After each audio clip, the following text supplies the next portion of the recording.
Welcome to your favorite YouTube channel, Cartoonist Kayfabe. My name is Ed Piscor. I'm Jim Rugg. Going to be taking a look at the Preacher special about you-know-who.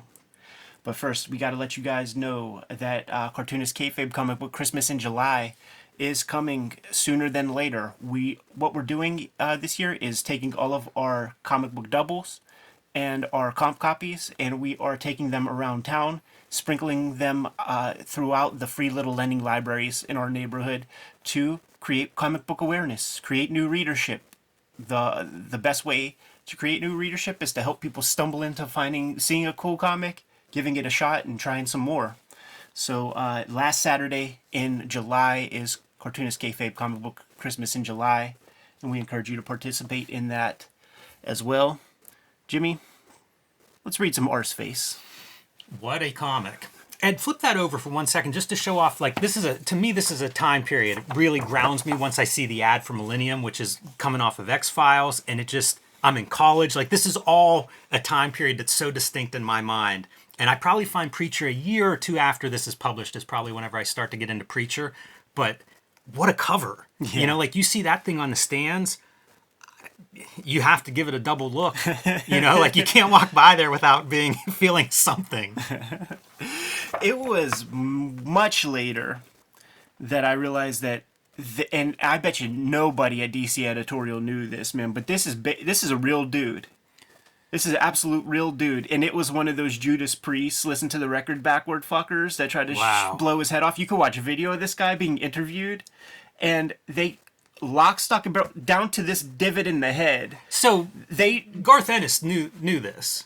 Absolutely. Like I'm sure it was an instruction to Steve Dillon and whoever, and probably provided the imagery for Glenn Fabry to look and do his thing. But like you could find video of this poor bastard talking, and he talks like at Arseface, like that type of stuff. It's him, and I just imagine that, you know, you're getting a little Garth Ennis in here, I think, in his feelings on suicide and stuff like that. And I imagine that he saw that kid on the TV during that satanic panic and was like, he's got a face like an arse. Yeah, he's got a face like a comic book character. You know what I mean? Like, clearly that's where he goes with it. One of the most nihilistic things I have read in so long. Yes. And I was thinking about it because we're doing some Outlaw comics. We did Kill Image last week. We're going to do Kill Marvel. So this is in between those two books for me reading-wise. And I came away going, this is far more disturbing and upsetting to me than either of those books. Right. It's seeing how Ennis like builds his stories. You could sort of imagine the bullet points, like how each sort of scene builds to the next. It's very, he's got a system laid out, and to root this in another period of time, you talk about Millennium, it starts off with it's Forrest Gump. It's life is like a box of chocolates. He's sitting on a park bench talking to some douchebag who's next to him who can't understand a goddamn word, and he's pontificating in true Forrest Gump fashion. And the modern day Arseface, our guy here, he's a very naive, kind of a doe-eyed optimist in a lot of ways. It is a revenge tale, like he is on a mission, but yeah, he's after Jesse. He is. Our protagonist in Preacher. This episode is brought to you by the Cartoonist Kayfabe Patreon. 3 different levels will give you access to our videos early, and at the King Kayfaber level, you'll get access to all of our videos as well as the recording session.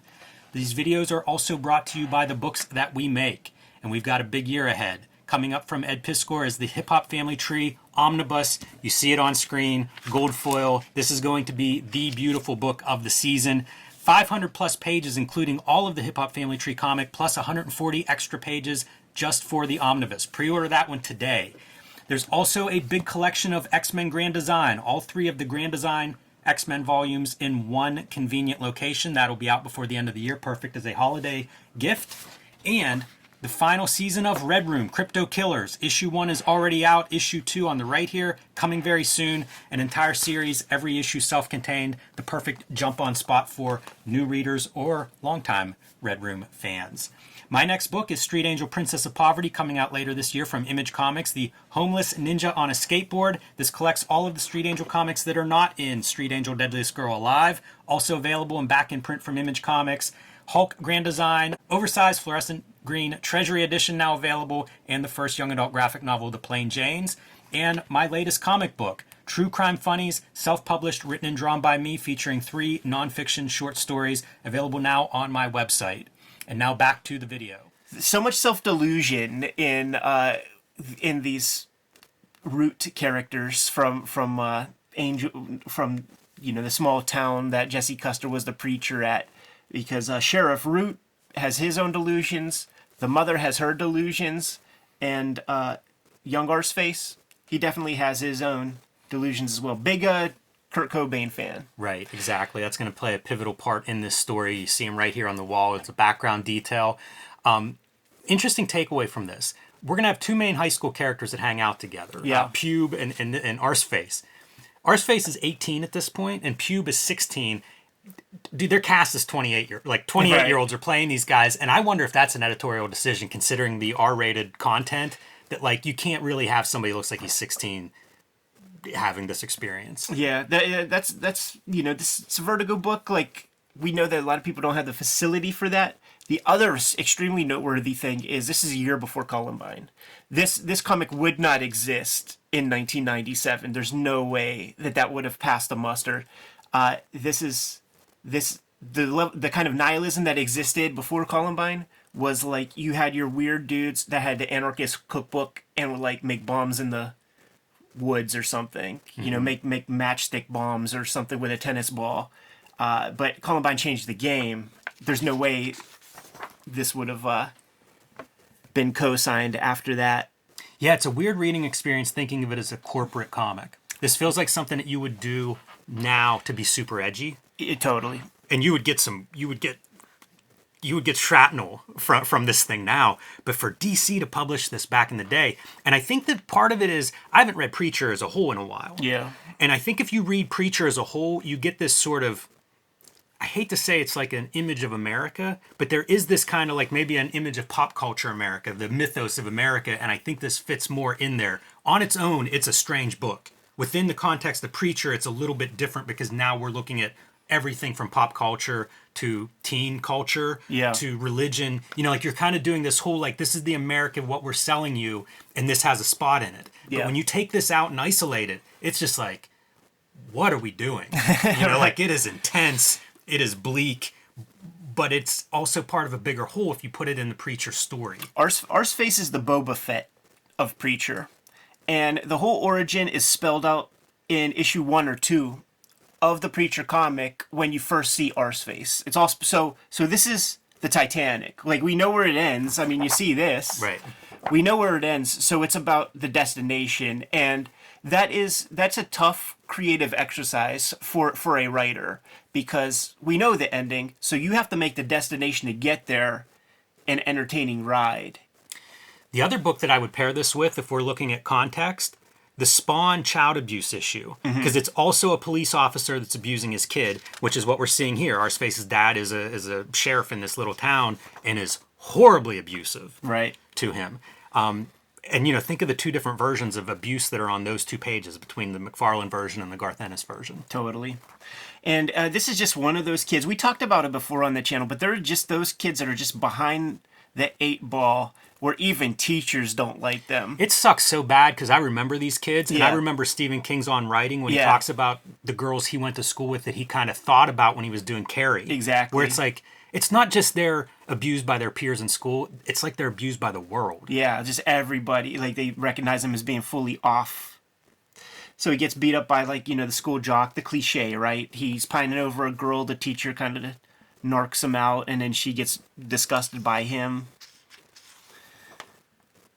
And so his only salvation, and this would be the same with those kids as well. They would have their one friend, And it wouldn't even be a friend, really. Like, it wouldn't be a friend the way you have a friend or I have a friend. It would be like, we are an island of misfit toys. We could tolerate one another, but you don't even necessarily like each other, but you sit at the same lunch table.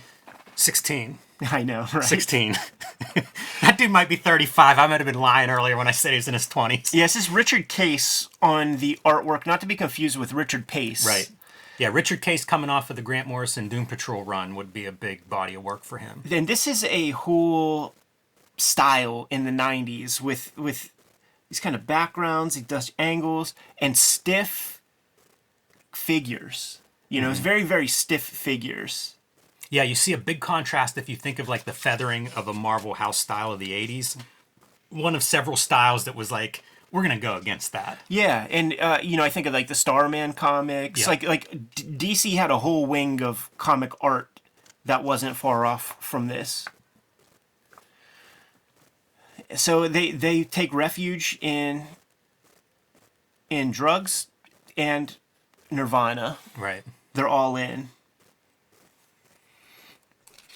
Our boy can't even you know, handle the drugs all that much, so Pube is clowning on him. Yeah, that's funny too. Whenever like the two kids that are the outcasts, even within there, you get an hierarchy of like, okay, now I get to bully you a little bit. And we see that the dad is like far off the rails. Like he's not just like an abusive guy, but he also like expect there to be space aliens. Right. Which he refers to in the most offensive way possible. Right. When I saw this ad, it's like, I'm going to have to put that on the pull list. Those are so great, those Essential Swamp Things. Reprinted in crisp black and white, man. I always say Toddlebin and Bissett are the heroes of Swamp Thing. Never do they look better than in those crisp black and white Essential Swamp Thing reprints. They're gorgeous. On good paper. So because our guys are so old looking, it ain't no thing to be able to go to the adult bookstore and get some analog porno. I guess this is how it was done back in those days, huh, Jimmy? It's a weird piece of the story, too. You know, like, I don't remember that porn was a big thing in my high school. Right. And that would have been, It you know, can't I be. graduated You were in kids. 95. Right, but, you know, like, you have these kids in high school going to the porn store. Like, that's an event. That's Right. part of the You know- drugs and rock and roll You know what this in is? the adult bookstore. Here's what this is. But I was talking about this with Jeff Darrow, and he was talking about how, man, it was one of those book series. It might be Remo Williams. It might be The Destroyer that started to get ghost written by British dudes, and so it takes place in America, and there would be all of these inaccuracies. And he talked about like the biggest one that he remembers is the coyotes were circling the canyon, or like it was something about flying coyote, mistaking coyotes for vultures. Gotcha. And maybe in the UK they just think that dudes can jump into porn shops Well, that's no matter the what interesting age. thing. Right, exactly. Like, once you're looking at it from outside the culture, like, what do you've got here? Especially if we're doing, like, fringe culture and outsiders. And the adult bookstores, I'm fascinated by them. They're a weird distro piece of history in America. They just weren't something that was a part of my high school experience. And maybe because there wasn't an adult bookstore anywhere near my high school. Yeah. If I was in a bigger city, maybe that would have been more important to some of the kids. I always feel like they're more ubiquitous around like the rustic spots. Like when we I see go them on traveling. truck, like highways, Yeah. is where I see them. Yeah. We'll pass a couple on the way to Heroes. We will. And so, like, it's all a contrivance to create an awkward scenario where our guy starts to gain a little ground with the girl, you know, and then leave it to that other guy, Pube, to sort of cock block him. Pube's not a good wingman. No. And just fully turn her off. But he's only 16 and has that disease where you look like you're 43. So he's awkward around girls. Right. I wonder if this is the same church that Jesse Custer will That's then interesting. be preacher in at some point. Yeah, I don't know. That's interesting. I didn't even think about that possible connection. But we see the alcoholic mother who is now, you know, turning to her preacher for like, I can't take it anymore. What do I do? My life is awful. My son's abused. My husband's, you know. And of course, divorce is not the answer in Christian religions. And this is Garth Ennis cutting a promo on Christianity here. You've got Jesus. He loves you. The worse your life is, the better he is. That's hard to sell. You know, Jesus will help you get by. She goes, get better? He's like, no, bye. So this is like one of those real heartbreaking pieces, man. So she goes to, pick up a new bottle of vodka and is like, "Can you fill this for me?" And he's like, "Dude, this ain't a pharmacy." Like she's either fully out of it or looking for like illegal street drugs. If you're I feel like if you were going to do this story today, she dies of an overdose because she's Yeah. mixing these like sleeping meds with alcohol. Like a lot of people, that's the formula for overdosing. And given the scenario here, that feels like something that would have happened within this story. Yeah. Yeah, from what I understand, it doesn't take that much Xanax to work very negatively with like a little alcohol. So our guys, see, this is that real eerie Columbine shit because, like when you read about those boys, there was like there was the recessive one and there was the dominant one, and the one guy who talked the other one into kind of doing stuff, evangelizing on one, and you have that dynamic here. It goes to the point where the dude is like, well, we need to get a gun. And good little Sheriff Root, who's waiting for the Martians to come, always sits there with a gun on the lap. He does his fair bit of drinking. What a strange wrinkle to his character that has this Martian infatuation. Yeah, it is. Yeah, because like, it's the thing that separates him apart from like your straw man, small town sheriff. And it's the reminder for me of just how hot X-Files was. Because it's just weird. It's a really weird detail. You know what it is too, man, is like, it's never a Harvard professor who sees these damn aliens and stuff. It's always some shit kicker. You know what? Nice job on the coloring. Absolutely. This book is dark a little bit for my taste, but I like that you get the scene is defined by that greenish blue color, and now we're in a different scene, and the color instantly tells you, okay, we're somewhere else. Matt Hollingsworth, man, he is one of the unsung heroes of the Preacher creative team during the early run.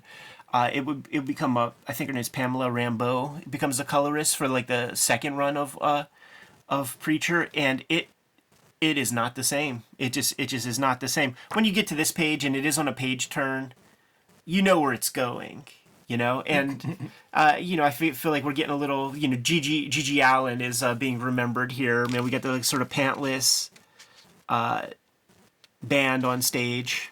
Hey, one more note on the colorist is this is clearly the digital color era, but you see he's doing flat colors. Pretty much, yeah. So, it's kind of neat to see how people were pushing what you could do with digital. Like you get to mix a bunch of inks that you didn't get to mix in the past, but you don't have to do gradients on everything or, starburst effects or anything like that. Yeah, I think at the time, like a lot of the colorists were very excited to just have a smooth color where you don't see dots on the flesh tone or whatever. This is what like one of those examples is just like so flat. It is. It really is. Like Richard Case needed to see your Super Mag cover to figure out how to draw that facial impact a little Smash better. that nose in a little bit. But this style, it kind of lends itself to static moments. Like I think of Dan Clowes is a lot of his panels are very still compared to like a Marvel method of like motion being in there. And sometimes whenever you now need to do some motion, it can be hard to get everything out of a style, get that full range. That's true. Probably the apex of this kind of style would be a Duncan Figueiredo. He did the Jay and Silent Bob comics with Kevin Smith, and it's adjacent aesthetically and subject matter wise with this kind of thing. It'd be funny to put together the Slacker collection of comics of like the guys in the flannel shirt. That's one of the things, man. Like a big part of the subject matter of my next comic. It's rooted in the '90s, man. So I'm just kind of revisiting a lot of this kind of stuff to see what the tropes are of the era. Man, this haircut and look.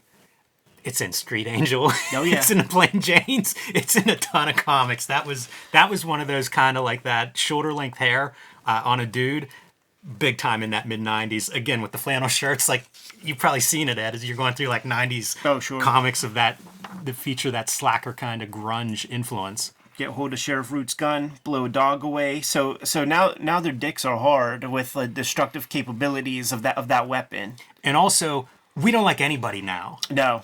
They killed the dog. Right. The guys we're supposed to sympathize with killed a dog. Right. You're out. I mean, you are. It's that simple. Yeah, but it does speak to the '90s vibe, right? Like where it's just like the nihilism of that era. Everything sucks. Yeah, you wonder how much this is a critique of Nirvana. You know, Yeah, like that's I feel like that's something that was leveled against that music whenever I was a kid that I would hear about. totally. And in a way, this whole book is about that. Our boy's getting one last ass whooping. Yeah, Dad's not happy when Junior comes home with that shotgun. Yeah. And they did a good job sort of building up Sheriff Root as just this like ominous figure. Just the worst, man. I think in one of the Wizard casting calls, they said like our Lee Emery should be him in the movie, and it's like goddamn right. Like he has to be the template for that character. So our boy gets one last ass whooping, and at this point, he's done. He's done. He's moving out. He's gonna go live with Pube, throwing out his last issue of Anal Spittoon. That's one that surprises me that DC would let pass. Well, in issue 5 or 6, 7, one of those issues with that private investigator, like there was a anal rampage was one of the things. So I feel like this is very true too, man. Where you have this like fuck off dude that you're friends with, and then has like an exceptionally hot college age sister, and he floats it. Hey, are you living here with us? She's like, hell nah, man. Yeah, Pube's grandmother's going to assisted living, opening up a room where our guy can come and get away from his dad. Yeah. Sister just finds out that whatever his name is, Charlie or whatever, his name is Pube in school. This stuff always also calls to mind like other disturbing stories of this nature. Like I think about some of Andrew Vox like Hard Looks comics that, like the James O'Barr one in particular, absolutely horrific abuse in that one. And it just, all those things then just kind of stir together to me as like, you can dance around and make stuff a little more cartoony or whatever, but also like you've seen the horrific parts. Right. And they become one and the same.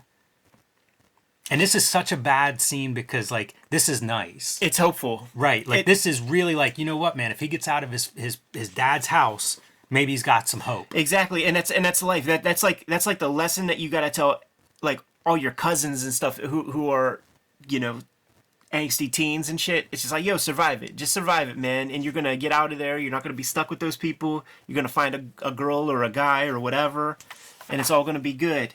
But you just gotta like live it. I thought this was a very sharp storytelling page here because you got the shadow of the cop car showing up. Conversation continues.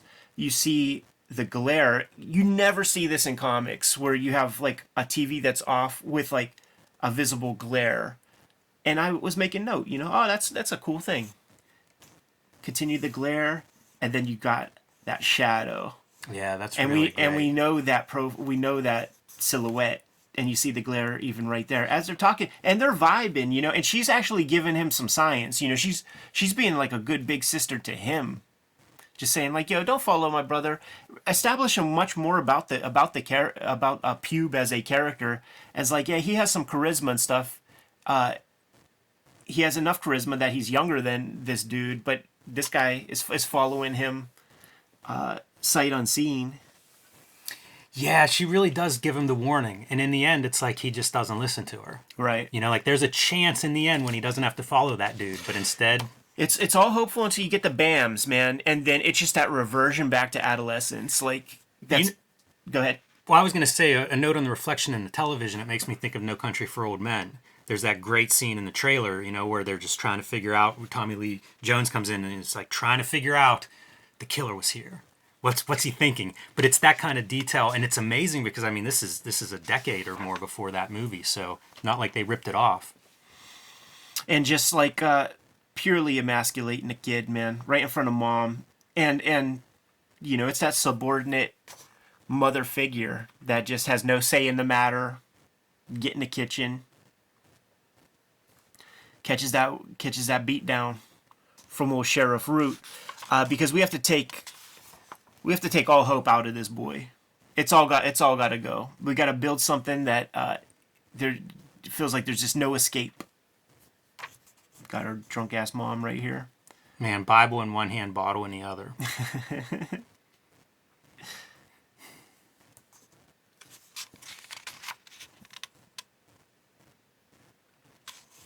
And this would have been impossible to read. If this looked like a kid, if this looked like your average 18-year-old, I don't know if I'd be able to read it. Yeah, maybe.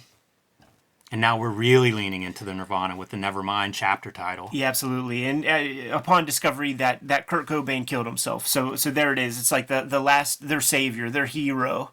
That was a devastating thing to people in school when I was a kid, man. I feel like it all happened the same year, like because we had Channel One News, where Anderson Cooper in homeroom class, like you would watch the news, and it was pumped into schools, and of course all the advertising was for OxyClean and like that type of shit. Yeah, which meant the poor kid that had the worst acne in the room every morning would get a reminder, and everybody poking him a little bit extra. But I swear, it feels like Kurt Cobain, Tupac, and Biggie. It was like all at the same moment, within like months of each other or something like that. So of course, and there were tribes. There was like, all right, here's the grunge tribe, but you can't hang out with like the other kids. You're just like a part of that thing. You hang out with the chicks with the short hair that look like, or whatever the hell that lady's name is from American History X, with the short haircuts and the army jackets, and like the cool kids ain't hanging out with you. They're reminding the slacker douchebags that their hero's dead, and that's a bridge too far. Yeah, 16-year-old Pube pulls out a knife for all the good it does him. Yeah. And gets thrust upon his own petard, I believe is the term, and gets his ass beat up with his own guitar. Yeah, Jeff Jarretted right in the head. Or Honky Tonk Man. Yes. Take your pick. Yeah. So now Pube is emasculated in front of his friend. He's got nothing to live for. Future Arseface has nothing to live for. Let's go get your dad's gun. And we have our woe is me. Let's do this shit. And they graphically show it. I think in true Preacher fashion, what should have happened right here is you fall through the gun, like the gun comes up as you hit the ground. Make it go right through the wound.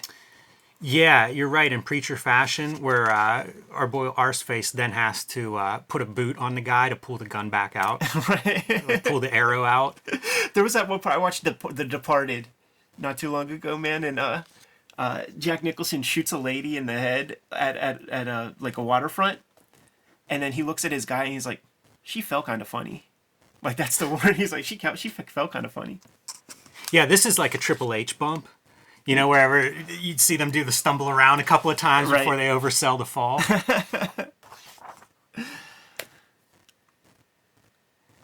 Man, I wouldn't even like to draw this. It's pretty tough. Yeah, it's pretty tough, man. And of course, they didn't take it that far because, like, we're doing some theater of the mind, but there's logistics here. That brain case is sitting back here.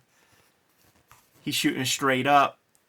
Yeah, you can see the hole in the forehead is your exit wound. Right. Yeah, the logistics are all there. And the sister shows up looking for a little bit of answers. What the hell? And mourning and grieving. In true nihilistic fashion, nobody cared. Like, woe is me type stuff. And that sets her off. She throws it right back at him, man. Maybe you fucking idiots didn't care. And then that triggers a spark that I always think that the Arseface character, he got one of those like pre-orbital, frontal orbital lobotomies. That's what I think too, because his characterization completely changes. Yeah. They don't acknowledge it, but that's the only explanation I can. Well, I kind of wish they would have acknowledged it in some way, because I feel like there's a documentary about people who jump off of the Golden Gate Bridge. Right. And then the survivors talk about how much their feelings change almost instantly before they even hit the water. And I wonder like what the thinking is on Garth Ennis's part is the character turn. Yeah. Because the lobotomy's where I went too. Like, I assume he's doing some brain damage with this, but it is that frontal lobe. Yes. So I don't know. And if you try to enunciate that stuff, it all works. Like, Right. Garth Ennis really like puts in that effort to get the proper syllables in there. I want to imagine like the letter messing one of these up, like getting a note back and being like, that's a U, it's SHLUB. The mom finally gets up some gumption and leaves old Hugo Root away. And leaves her son after he's attempted suicide. Yeah, he's There's no redemptive qualities for her either. Welcome to Preacher Land, Jimmy. Yeah, I'll say. Nobody's getting out of this alive. So Sheriff Root, and this begins the piece where he just doesn't even talk to the boy. Like, the boy is dead. In fact, when the boy's in the hospital, like the dad gives him some better advice on how to properly do the job. But we established the characters that are now in Preacher issue 1, basically. He completely ignores the boy, and the boy is, I'm gonna be the best son in the whole world. Can't help but laugh a little bit. Oh, it's definitely a black comedy. And then we have our bookend sequence continuing the Forrest Gump theme. And he continues the story while the dude is hitting that's like a water pipe or something, man.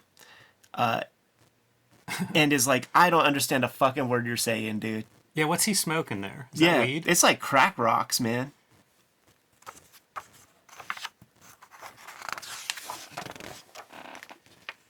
Yeah, I have questions. I would be so curious, like, how Ennis feels about this book now, how the editors feel about this book. It's just so far. It feels about as far as you could push. Like, I'd be curious for somebody, what's a more bleak or offensive comic that DC has published? That's a good question. And I would bet nope. That's a good question. If there is one, I bet Garth Ennis is the writer. It's nuts how far he pushed everything. But I do think this is a certain take or critique on music, and specifically grunge music of this era. So like I said, man, the real life analog to this character is that kid that did the Judas Priest gimmick. So you replace Judas Priest with Nirvana, and you update it. You add, rather than the Satanic Panic of the 80s, you have the nihilism of the 90s, and it's a Garth Ennis commentary on all of that stuff. That's probably what's the height of this grunge shit, is probably what's being exported to him wherever he lives. And even the people who were participating in it saw it as a big joke. Like, I just actually watched that documentary called Hype about the grunge movement, of Sub Pop Records in particular. And there was a girl who worked at Sub Pop who got a call from the New Yorker or something, and they wanted like a glossary of terms from the grunge era, and in true kind of slacker fashion, she was just making up the most bullshit stuff and telling them the thing, and they printed it, they published it in the article, man, because she was deemed to be trustworthy for it or something. That's hilarious. Yeah, but it's just such a piece of 90s nihilism, and you're right, man, it is. I can't think of any DC comic that's gone farther. Yeah, I don't see a Comics Code stamp on this one. No, that was the beauty of Vertigo, though, man. You good to go? I am. Kayfabers, like, follow, subscribe to the YouTube channel, hit the bell so that we can notify you when new vids are available. Cartoonist Kayfabe Comic Book Christmas in July is the last Saturday in July, and we're dumping a bunch of comics in those free little lending libraries in our neighborhoods and communities. We encourage you guys to do the same. Thousands of people have done it last year, which was the first time we did it. We'd like tens of thousands of people to give it a go this round, but the videos are brought to you by the books that we make. So Jimmy, tell the people what you got going on. Hulk Grand Design, the fluorescent green oversized Treasury Edition, the Plain Janes, and Street Angel Deadliest Girl Alive are all available in print right now. My next book, Street Angel Princess of Poverty, will be coming out later this year from Image Comics, collecting all of the Street Angel comics not in Deadliest Girl Alive, and debuting, by the time you see this video, True Crime Funnies #1. This is a collection of 3 nonfiction short stories, a couple wrestling stories in there, as well as a classic true crime story. These will be available widely after Heroes Con, so keep following Cartoonist Kayfabe for details on how you can get a copy of True Crime Funnies. And you can join me on patreon.com/JimRugg, where you can read some of these comics and my new comics as I create them. Super cool, man. You're looking at the gold foil cover for the Hip Hop Family Tree Omnibus. It's going to collect the 4 volumes of the Hip Hop Family Tree series that exist under one volume. It's going to be 504 pages. Take a look at that spine. That's a lot of comics in that book. And it's going to have 140 pages of additional material within that volume. Also, in time for the holidays, we're doing Hulk we're doing X-Men Grand Design Trilogy. It's a trade paperback collecting all of my X-Men Grand Design work into one handy-dandy trade paperback that is going to come in time for Christmas. And the comic that I'm working on right now, Red Room Crypto Killers, is slowly coming out in stores. Issue 1 is out. Issue 2 is going to be out in stores in no time, within the next couple of weeks. This is the cover to it. Murder on the Dark Web for Fun and Profit is the name of the game. And each of these issues is completely self-contained. There are 2 existing trade paperbacks of the previous seasons of Red Room. So give our books a shot. Give our books as gifts and keep the lights on in the Kayfabe studio so that we can keep making these videos for you. Jimmy, what else do you got going on? Subscribe to the Cartoonist Kayfabe newsletter at the links below this video. You can also find Cartoonist Kayfabe t-shirts, merchandise, hats, mugs, stickers, and more at our spread shop. That link is also under this video. All good ways to support the Cartoonist Kayfabe channel. Given those marching orders, and we'll be on our way. Read more comics.